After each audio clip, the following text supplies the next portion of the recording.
She met me at the door with a kiss, smelled like rosemary and dish soap, and handed me a plate before I even put my keys down. Chicken, roasted carrots, a salad she knew I liked. She leaned on my shoulder while I ate, cheek warm, easy smile. "You had a long one?" she asked, tapping my tie. "Your face does that tired thing." "It's a face, Lauren. It's supposed to do face things." She snorted. "Eat. Then couch. I saved the last episode for you." I remember thinking, this is it. This is how it's supposed to feel. I'm 45, not 25. I don't need fireworks every night. I need this. A woman who makes space for me. A home that doesn't pick fights. I cleaned my plate, rinsed it, hugged her from behind while she put the leftovers into containers. "This is a good life," I told her. She looked up at me. "It is." If I'd known where it was headed, I would have finished 2 plates and bought flowers on my way to Plan B. The first odd note came 3 nights later. Not a blow-up. A flicker. I walked into the living room, and Lauren slid her phone screen down on the cushion. Not a crime. Then she turned her body, so the phone vanished behind her thigh. "Who's hiding?" I asked, standing by the doorway. Calm. Teasing. "Who's paranoid?" She grinned, but the grin got stuck halfway. "Jess sent a stupid meme. You'd roll your eyes." I roll them professionally. I held out my hand. She laughed and stayed where she was. "You trust me?" "That's not the question I asked. It's the answer I'm giving." She tapped the cushion. "Sit. Your show is on." I didn't push. I don't take bait. But I marked it. A pin on a quiet map. The map got a second pin the following week at Carol's Sunday dinner. Carol is her mother, a woman who keeps 3 timers going and never writes anything down. We were chopping vegetables at the island when Lauren's phone lit up on the counter. She reached past me and flipped it, face down, quick. Carol glanced over. "You two should take a trip," Carol chirped. "Fall colors. You always say you'll go, and then you don't." "I'd love to," I said. Lauren kept chopping. "Works a lot. October is messy. October has days in it," I said, only half kidding. She came back with, "So take Jess. She's always free for nonsense," and smirked at Carol like I was the one avoiding sunlight. Carol laughed. It was gentle, but it landed wrong. Nobody likes being nudged into a corner in front of an audience. On the drive home, I watched the road and let the silence do its job. At the light, Lauren adjusted the mirror, then looked at me sideways. "Don't brood," she said. "I'm not 13. I'm not brooding." "You're pouting." "Not my sport." I turned left. "About the phone. For the love of it, Dan. We can have a normal rule. Face up, no hiding. Both of us. Easy." She crossed her arms. "I'm not a child. Good news. Neither am I." I kept my voice steady. No speeches. Just clarity. Face up, or we go back to flip phones like it's 2005 and I start wearing cargo shorts. She smiled at that, unwilling, then looked out the window. "Fine. Face up. Happy. Reasonable." The next day, I brought home flowers from the corner market. She put them in water and kissed me long, like she was grateful for something she couldn't name. So I took the win and cooked steaks, and we ate on the patio. A normal night. A necessary lie. 2 weeks of nearly normal followed. She worked. I worked. We did groceries. We did laundry. We did bed. But her smile stopped reaching her eyes. When I talked about a weekend drive upstate, she nodded and never asked when. She started laughing at my jokes with a delay, like she was reading subtitles. At the shop, my foreman Pete clocked me staring into a parts bin. "You look like a guy who found a screw left over," he said, leaning on the workbench. "That ever feel good?" "Depends where the screw belongs." I kept sorting. "You ever get that thing where the dog stops wagging and you don't know why?" Pete wiped his hands. "Dogs don't stop wagging without a reason. People pretend they do. What's the fix? You stop pretending." That night, I booked a table at a small place Lauren had liked last spring. Candles, no crowd, good fish. I wore a jacket. She came out of the bedroom in a nice dress and boots, hair up. It should have been one of those nights where the couple next to you keeps glancing over wishing they were you. She slid into the booth across from me and looked at the menu like it was a contract she didn't want to sign. "You good?" I asked. "I'm hungry," she said. We ordered. I tried to start small talk. Work, Carol's new neighbor, the neighbor's dog trying to dig a tunnel under the fence. She gave me and ha and wild, like she was sprinkling breadcrumbs for a bird that might not be there. I nudged. Remember that summer we did the lake twice a month? You made that playlist, all those old songs, and she looked past me. I remember. Talk died. Candle wax pooled. The fish came. When the bill hit the table, she reached for her bag like she wanted to get out before the credits rolled. On the sidewalk, I stopped. She kept walking. I let her go 10 steps, then called, "Lauren." She turned. I walked up. "I'm going to say this once, and then I'm going to act on it. Something's off. You're in the room with me, and you're somewhere else." She made a face. "I'm tired. We're all tired." Tired isn't secretive. Tired doesn't flip phones in its pocket. Tired doesn't miss when I'm talking to it. She folded her arms. "So now I'm lying? Pick a lane, Dan." "I'm not picking anything. I'm telling you my lane. I won't live with contempt. If you're in, be in. If you're out, be out. But don't play halfway and expect me to water that plant." She exhaled hard, checked her watch, then put it away like she caught herself. "You're making this bigger than it is." "I'm making it as big as it needs to be." I opened the truck door for her. "Here's my move. We're not kicking this can for weeks. We're going home. We're going to set simple rules. If you want new rules, say them out loud. If you want freedom, say freedom. But no gray." She slid into the seat like she had a speech loaded and decided to save it. On the ride home, she stared out at the stoplights like they were personal.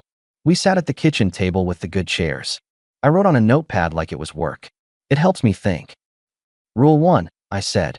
Phones face up, no hiding, no locking rooms to talk. Either of us can put a phone on the table when we're together. Not for control, for trust." She nodded, slow. "Okay. Rule 2, nights out are on the calendar a week ahead. Last-minute surprises happen. They don't happen 3 times in 1 week." She stared at the page. "Fine. Rule 3, if something's wrong, we say it. Not through jokes. Not through quiet words." She rolled the pen between her fingers. "Words. Sure." Rule 4. I set down the pen. "No running commentary at dinners. If there's a problem, we table it. We don't throw side shots in front of people who didn't sign up for our business." She flushed a little. "Was that about my mom?" "About your mom. About anybody. I don't do public baiting." She looked at me for a long second. "You're very organized." "I like working parts." I tapped the pad. "If these are too much, say so." "They're fine," she said, and she reached across and squeezed my hand. It was weak, but it was a squeeze. "I know I've been distracted. Work's been weird. Jess broke up with Tyler again, and I've been on the phone more than usual. I'll be better." "Good." She got up, came around, kissed the side of my face. "You made a list," she said, amused. "Of course you made a list." "I make lists when I want things to live." She laughed for real. We watched a movie. She put her legs over my lap and fell asleep with her hand over my wrist. It looked like change. It felt like a ceasefire. 2 days later, mid-turn, she showed up at the shop with coffee for me and a paper bag that smelled like breakfast. Pete raised his eyebrows over the fender. "Someone's cashing points," he muttered. Lauren set the coffee on my bench. "You have a 10? For what?" I parked in the lot across the street like a criminal. "It's cash only." I handed her a 20. She reached for my face. "I'm sorry about the other night," she said, quiet, so Pete wouldn't hear. "I've been in my head. You didn't deserve to sit across from a statue. Thanks for saying it. I'll fix it." She kissed me. "Dinner tonight." My turn. Pete watched her leave. "She's pretty," he said, and that apology looked expensive. It was a 20. "Not the bill, buddy." That night she cooked. It was good. She laughed at my dumb story about a customer who insisted his engine made a noise, like a sad accordion. We went to bed at the same time. Her phone stayed face up on the dresser. I didn't study it. I don't enjoy being a guard dog. The little repairs held for a week. Then the schedule started to wobble. "I'm meeting Jess," she'd say from the hallway. "We'll have wine, maybe a movie." Or, "Mom wants help sorting the garage. She's getting rid of half her life. It's a mess. I don't lock people inside houses." She went. Twice she texted near midnight. "I might crash at Jess's. We're both wiped." Another time, "Mom's back is acting up. I'll stay to finish the kitchen." I sat in a quiet living room with the TV on low and thought about the map pins. A man can be patient. He can also choose not to be a mark. The next Saturday, neighbors had a backyard cookout. Fire pit, folding chairs, beers and coolers. Lauren stood with our neighbor Sandra and 2 other women by the cornhole boards. I joined them with a plate. The guys were trading inaccurate stories about high school glory. I watched Lauren do the thing again, whole body turning away when her phone buzzed, checking it behind her elbow, bright smile that didn't touch me. Sandra noticed. Sandra notices everything. She's blunt as a wrench. You two coming to the cabin next month? She asked, tossing a beanbag. We got a big cheap rental with a porch and nothing to do. Bring whatever you grill, don't bring kids. I answered, we haven't talked dates yet. Lauren, eyes still on her phone, said, I might be slammed. We'll see. Sandra side-eyed me. Might, she repeated. I set my plate down. We're not a maybe machine, I said. If we come, we come. If we don't, we say no like adults. I don't live in the land of later. Lauren looked up, surprised, then smiled tight. He's in a mood. Not a mood, I said, still easy. A rule. It keeps me from buying groceries for a ghost. Sandra laughed low. I like rules. Lauren pocketed her phone. Fine. We'll decide this week. Good, I said.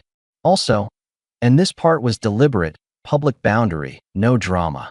If you disappear for overnights, I want the address on the calendar. Same for me. Transparency. That's the only way grown-ups don't inventory each other like security guards. A couple people looked at their shoes. Lauren's eyebrows went up. Are you kidding me?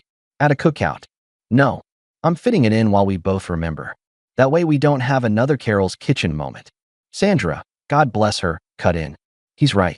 Write it down. Saves lives. She winked at me and handed Lauren a Sharpie. Here, write your secrets on the potato chips. We left early. No fireworks. Just a shift. In the car, Lauren stared ahead. You embarrassed me, she said. I prevented us from pretending, I said. You always have to win. I always have to live. Different sport. She shook her head. Then, another illusion of change. She reached for my hand on the console and threaded her fingers through mine. Look, I know I've been distant, she said. I swear to you, there is nothing ugly going on. I needed space with my friends. I needed to see my mom more. I'm not trying to make you feel small. You're succeeding anyway. I'll include you, she said quickly. I'll drag you along to Jess's. To Mom's, to everything if that shuts the door on this. You can be bored together with us. I don't want to be included as security. I want to be included because I'm your husband. She squeezed hard. You are. I promise. We'll do it together. Okay. I nodded once. I'll take that, and I'll verify it. You don't trust me? I trust patterns. I also trust myself. I released her hand gently. This isn't a lecture. It's a checkpoint. She did deliver for a minute. She invited me to Carol's the following Thursday. We chopped vegetables again. She told me 3 long stories about Jess's dog and Tyler's inability to assemble furniture. She made eye contact. She laughed at the appropriate 4 spots. She sat with me on the couch that night and put my hand under the throw blanket like we were teenagers. We went to bed at the same time again. I marked the effort. I didn't let it erase the earlier map. 2 weeks of calm rolled by. I took her to brunch. She texted me pictures of a dumb squirrel at the office trash can. We met Pete and his wife for tacos. Lauren even suggested a museum on a rainy Sunday. Everything looked repaired. The bolts were tight. The noise stopped. On day 15, she kissed me goodbye at 7 a.m., coffee mug in hand. Mom wants help with cooking, she said. She's trying to meal prep a month because she read some article. It'll take forever. I might stay over to finish. If you want to call and check, call.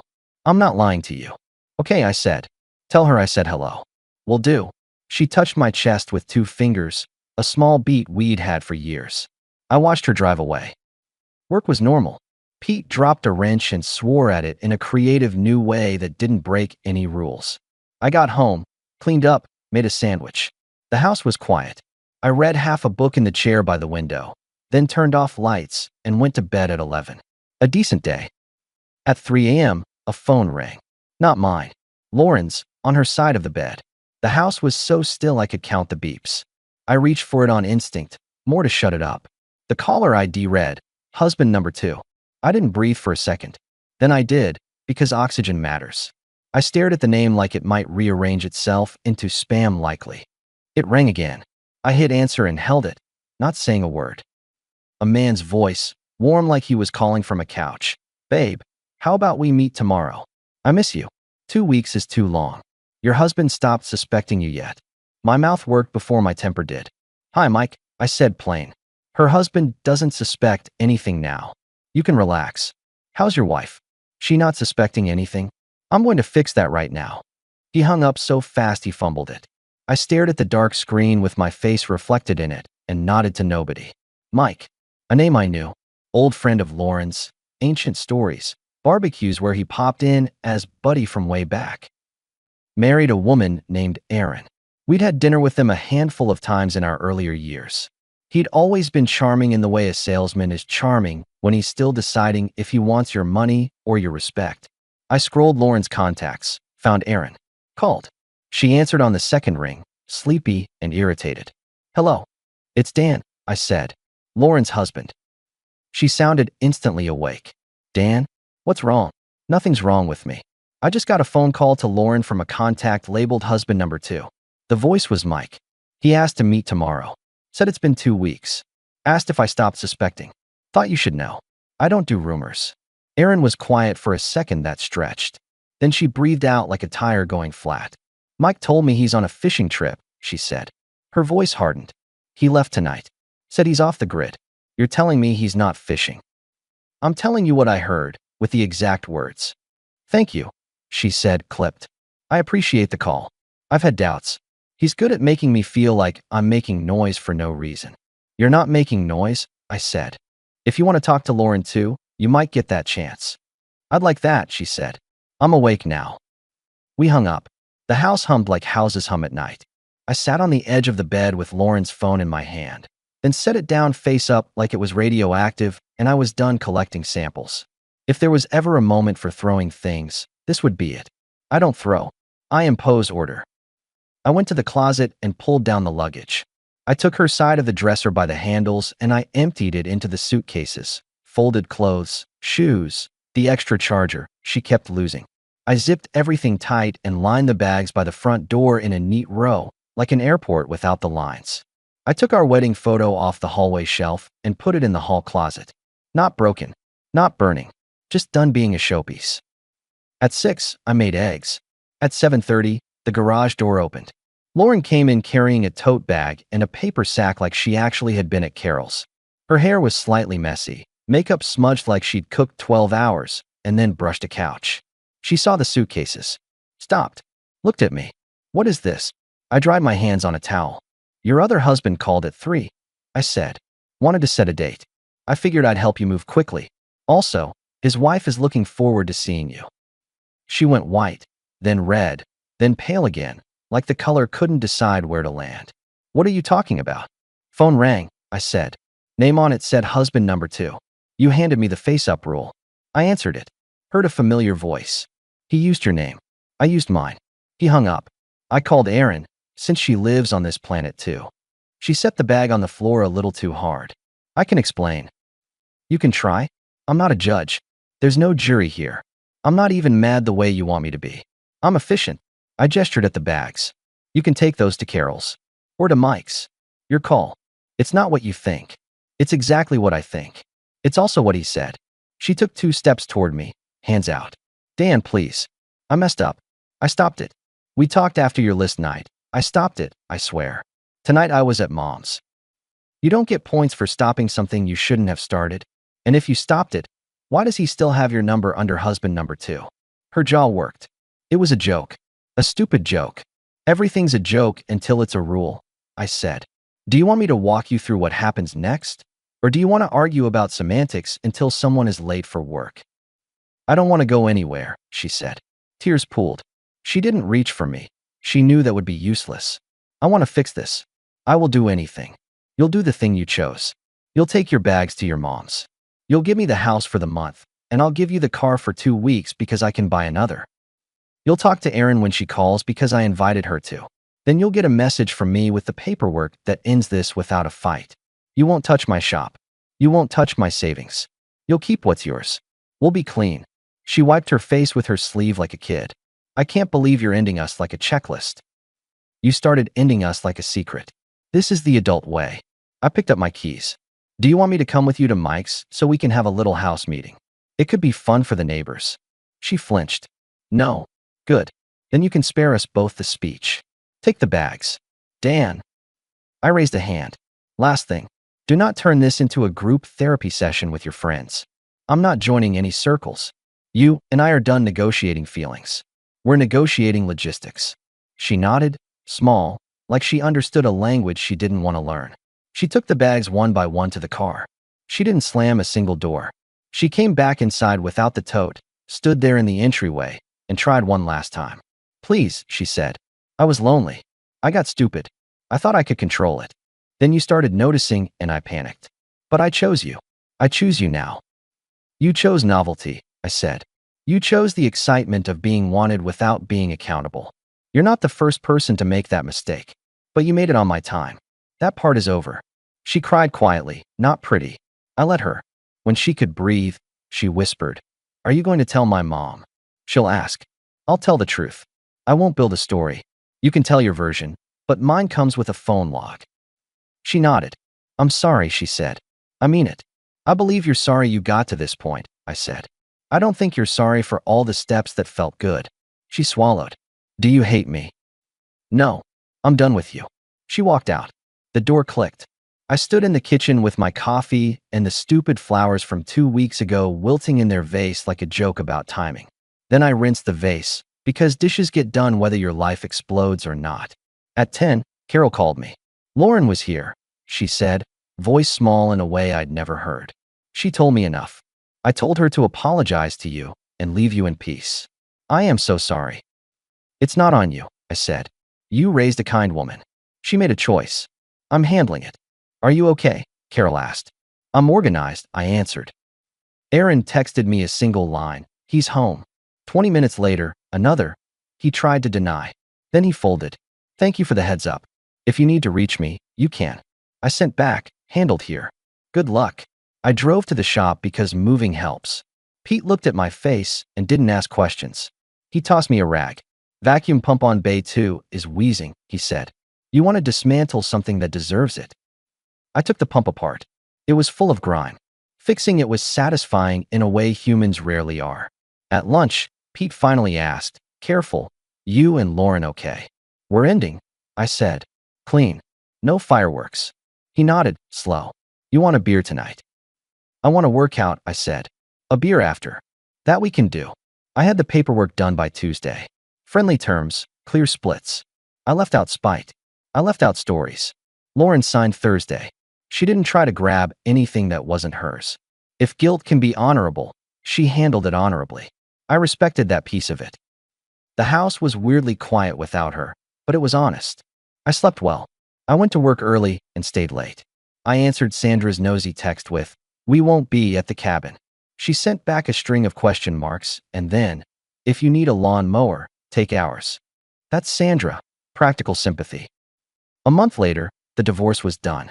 I didn't put that on the internet. I didn't toast. I bought a small place on the edge of town with a garage big enough for 2 projects and a kitchen that didn't need to impress anyone. I traded my old truck for a newer one. I upgraded my tools because I could. I didn't go looking for a new woman like a man who needs a bandage.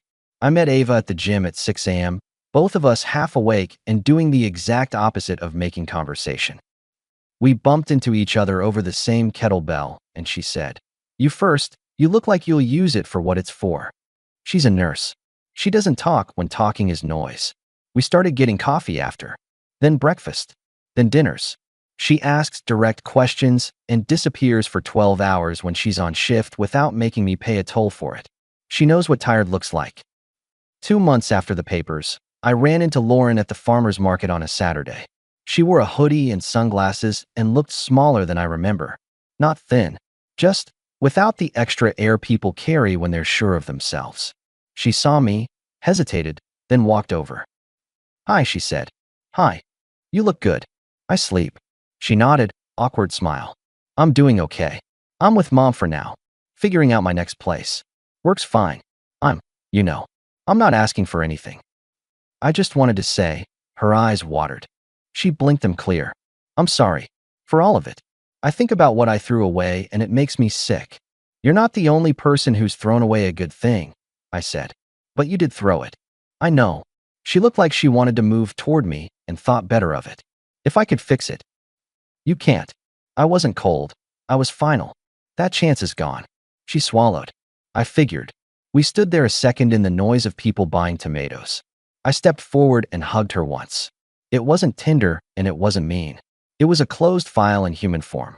She held on a half-second longer than I did and let go. Take care of yourself, I told her. You too, she said. I mean it. I walked back to Ava, who was comparing peaches like it was a science.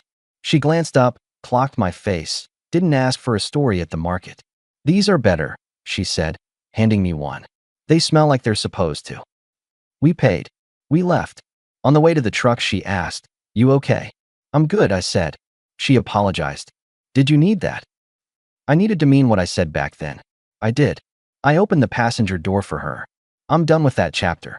That night, I grilled in my small backyard while Ava read on the steps and Pete texted dumb memes and asked if I'd bring the truck to the shop tomorrow so he could take pictures of the new toolbox. The air was plain. The music was low. Nobody was hiding anything behind a thigh. People like to talk about closure like it's a ceremony. It's not. It's a decision you enforce, and then it's a habit. I decided the night the phone rang and the name on it made my stomach go still. I enforced it with suitcases and sentences that didn't wobble. Now it's a habit. I'm careful with my time. I don't water plants that don't grow. If someone wants to be in my life, they walk through the door. Nobody gets to hold it open from the other side and ask me to thank them. If you're looking for fireworks at the end of a story like this, you won't get them from me. I don't set fires. I turn off the gas, lock the door, and take the keys with me. That's how men like me keep the house from burning down. And when someone calls at 3 in the morning under a name he thought was a joke, he finds out he dialed a man who keeps his own list and who follows it.